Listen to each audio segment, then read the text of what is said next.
আমি ল্যাংটা ছিলাম, ভালো ছিলাম। আমি ল্যাংটা ছিলাম, ভালো ছিলাম। ভালো ছিল শিশুকাল, মায়ের সাদা দুধের মতোই জীবন ছিল নির্ভেজাল। আমি আবার ল্যাংটা হয়ে গেছি,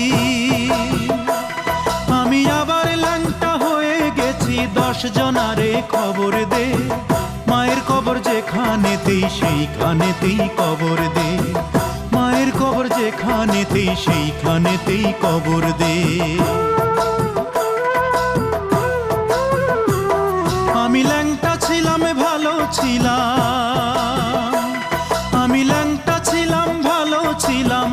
ভালো ছিল শিশুকাল, মায়ের সাদা দুধের মতোই জীবন ছিল নির্ভেজাল। মায়ের সাদা দুধের মতোই জীবন ছিল নির্ভেজাল।